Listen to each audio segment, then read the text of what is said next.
com o Dr. Jorge Manaia. Dr. Jorge Manaia, cirurgião, formado, pós-graduado, professor universitário da UF, da Universidade Federal Fluminense, mais uma vez com a gente aqui. Boa tarde, Dr. Jorge. Boa tarde, Davi. Boa tarde a todos os membros aí da família Globo. Semana passada falávamos de AVC e você teve uma pergunta recorrente do tema da semana passada. Perguntas, mas muitas eu respondi, mas essa eu achei bastante interessante. Muitas eu respondi por e-mail, mas essa do Marcos eu fiz questão de falar com você e de pedir para responder. É o Marcos o nome dele? Exatamente. De que bairro ele é? Ele é de Anchieta. De Anchieta, ok. Porque ele pediu, exatamente, ele pediu a informação o seguinte, doutor, álcool tem a ver com AVC? O consumo de álcool, a ingestão alcoólica tem a ver com AVC? Isso realmente tem muito a ver.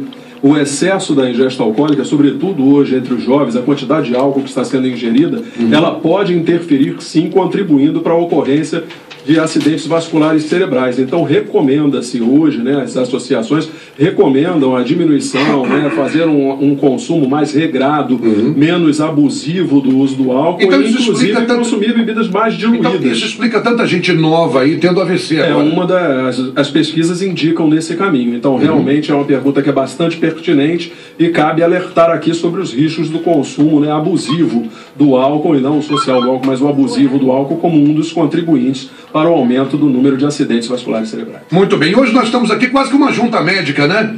É verdade, é verdade. É quase que uma junta médica. Tem o Dr. Jorge Manaia e temos também hoje o professor Mauro Romero Passos, especialista em doenças sexualmente transmissíveis, também da Universidade Federal Fluminense, está na linha para conversar com a gente. Professor Mauro, boa tarde. Boa tarde a você, boa tarde meu querido colega e companheiro de universidade, o Jorge Manaia. Eu e agradeço também a participação aí dos ouvintes, né? Sabe que é um prazer, né, ter o Mauro Romero aqui hoje com a gente, porque nós estamos lidando talvez com a maior autoridade em doenças sexualmente transmissíveis do Brasil. Uma pessoa que é reconhecida nacional e internacionalmente nesse assunto. Muito bem, muito bem. E vamos já encaminhar o assunto aqui ao professor Mauro e também ao Dr. Jorge Manaia.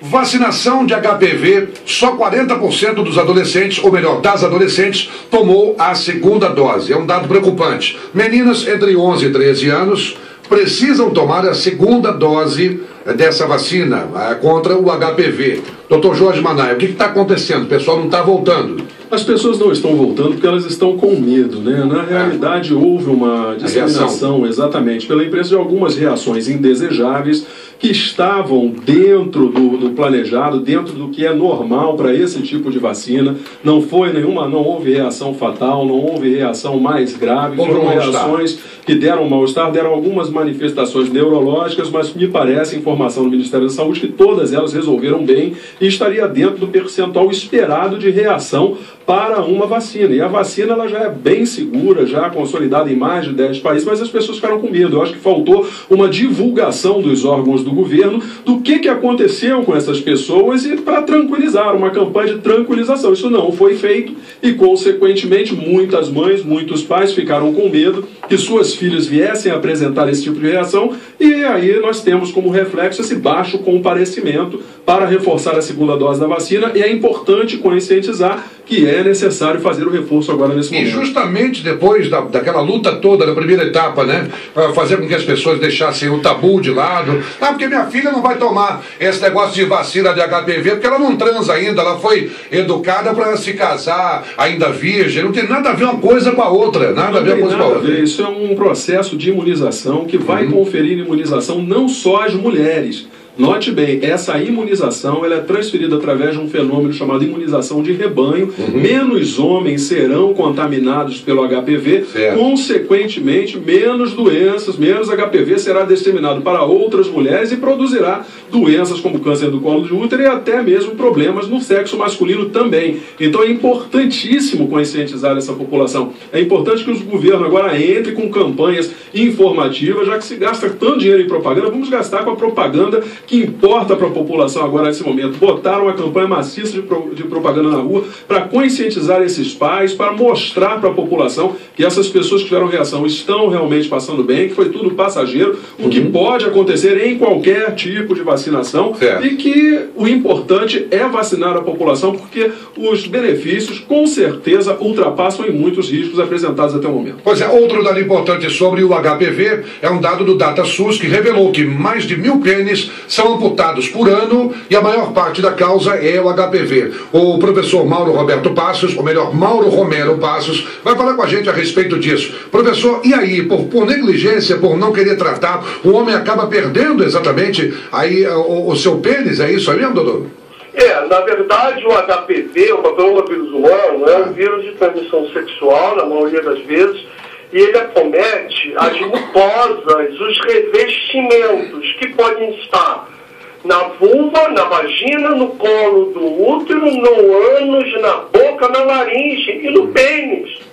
Então, muito se sabe, e primeiramente foi pesquisado o HPV no colo do útero. Por isso é que nós damos uma ênfase muito grande, ou foi dada uma ênfase maior, e verdadeiramente as primeiras pesquisas foram com o HPV no colo, para a prevenção do câncer do colo do útero, mas hoje já se ganha experiência com o HPV envolvendo todas essas áreas, não só pênis, como laringe, boca, e até hoje em dia já se aventa em 30% dos casos das vezes, olha que coisa interessante, Manaia, o HPV como causador do câncer de esôfago. Exato. Então, olha, esôfago, que é menos, mas já se sabe que é na boca, tanto que os cânceres de cabeça e pescoço envolvendo HPV hoje é uma coisa séria e o pênis não poderia ser diferente.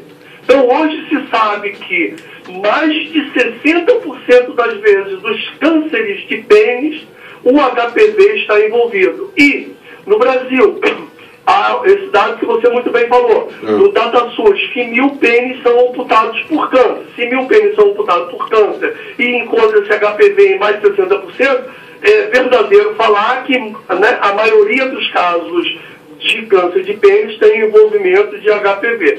Mas eu queria dar um detalhezinho que o Manaia brilhantemente já destacou, que é isso mesmo. Tem esse problema sério já destacado pelo Manaia, da comunicação, mas eu quero colocar aí mais um detalhezinho que também pode comprometer. Primeiro, uma dose de vacina dada com tanto espaço de tempo de 6 meses numa população adolescente já é um obstáculo, porque você dá a primeira e 6 meses depois tem que fazer a segunda. Normalmente, quando você espaça muito tempo de tratamento, de vacinação, de atenção, a cobertura diminui. Outro problema sério, esse é o mais sério para mim. Na segunda dose, pelo menos aqui, Manaia, onde a gente está percebendo, a escola não foi envolvida, só está sendo envolvido o posto de saúde, ou seja, a menina que na primeira dose tomou, muitas delas na escola, agora só estão tendo que depender do pai e da mãe ir na escola levar, aí tem jogo, tem futebol, tem feriado, tem greve, ela estuda de manhã, mas de tarde faz natação, de tarde faz outra coisa. Ou seja, falta uma campanha realmente, né? Tem crianças que estudam em horário integral, e aí quando ela sai da escola, o posto está fechado. E aí ela vai vacinar quando? Sábado e domingo? O posto não está aberto. É bem importante isso que você colocou aqui, que eu já também havia citado logo no início, né? Que o HPV ele não protege somente contra o câncer do colo do útero. A relação sexual no coito vaginal clássico. Existem variações adotadas por diversas pessoas, como sexo oral, como sexo anal, e isso tem levado realmente ao aumento de incidência de câncer do tubo digestivo, como câncer de reto, como câncer, né, de esôfago, inclusive de boca, de cabeça e pescoço, que tem aumentado bastante. Então nós temos que explicar para a população, olha só, isso não vai proteger somente contra o câncer de colo de útero, mas vai proteger contra tantos outros tipos de câncer, que envolvem a homens e a mulheres, exatamente por ser uma doença sexualmente transmissível. Quer dizer, os benefícios são muito grandes. Então realmente precisa uma campanha. Agora é assustador, esse dado é assustador, né? Ter que amputar, ter que extirpar o pênis, cortar o pênis. Exatamente. Porque o cara não se cuidou, ou porque o cara não... Da mesma forma que o câncer do colo do útero, você tem que muitas vezes fazer a conização, a retirada do colo do útero, ou até mesmo a retirada do útero inteiro. A mesma coisa, um câncer no pênis, às vezes determina a retirada de um órgão inteiro, sobretudo se o diagnóstico for feito tardiamente, o que acontece, infelizmente, não é mesmo, doutor Mauro? Sim.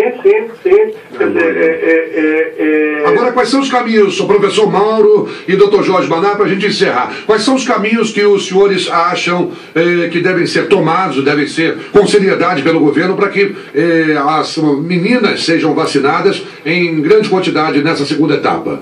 Eu diria que primeiro você já está fazendo, obrigado, dando essa informação com dois colegas de, reputo eu, de bom padrão, que está falando coisas sérias, boas para a população. Esse é o primeiro passo. Os dois tops de linha. E a gente faz questão, agora, sem incensar, a gente faz questão de trazer só os melhores profissionais aqui para a Rádio Globo para falarem para o nosso ouvinte que merece o melhor, não é isso? E outra coisa, Odavi, embora a gente tenha aí aquela coisa de ser crítico ao governo, ao poder público, mas a gente também tem que olhar para os nossos umbigos. Exatamente. As nossas famílias não estão conversando sobre isso, as nossas escolas não estão conversando sobre isso.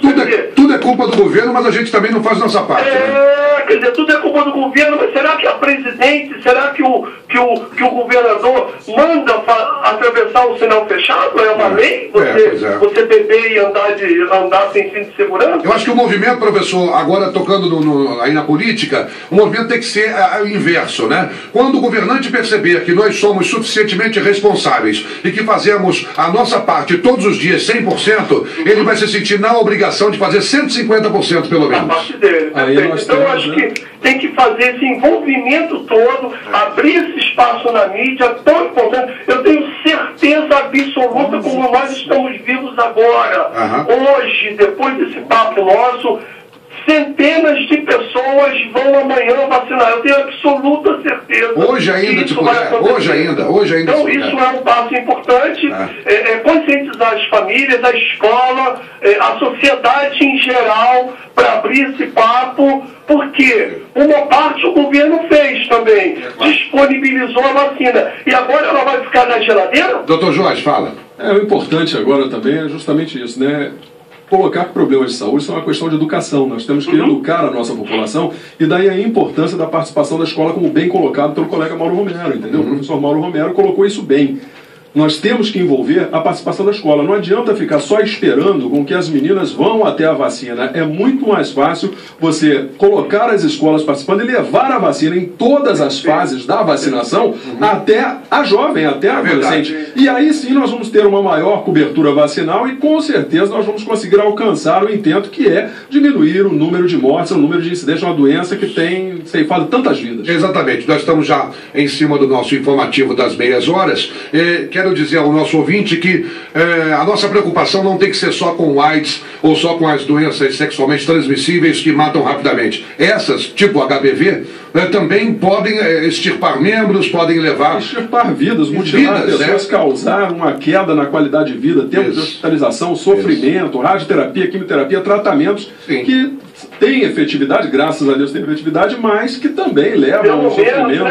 Pelo menos 5 mil mulheres morrem no Brasil só pelo câncer de colo do útero. Câncer de colo do útero, 5 mil mulheres, mais de 5 mil mulheres morrem por ter câncer de colo. São 5 mil mortes, se não me engano, 25 mil casos, né, a cada ano. Quer dizer, é muita incidência, é muita doença. Muito bem. Aos doutores Mauro Romero Passos, especialista em doenças sexualmente transmissíveis da Universidade Federal Fluminense, e ao doutor Jorge Manaia, nosso colunista de toda semana, aqui no quadro de saúde do Davi da Tarde. Muito obrigado mais uma vez. Lembrando, gente, camisinha é gratuita no posto de saúde, pelo amor de Deus. Não é verdade? Verdade. Doutor Jorge, obrigado. Bem lembrado. Preventivo do colo do útero também. Doutor Mauro, muito obrigado, doutor Mauro. Um beijo. Um prazer falar com o senhor, doutor Jorge, obrigado. Um prazer estar sempre aqui. Um grande abraço para Mauro Romero aí, que é um grande amigo de muitos anos lá na Universidade Federal Fluminense. Grande abraço para você, meu amigão. Nós voltamos já. Rádio Globo.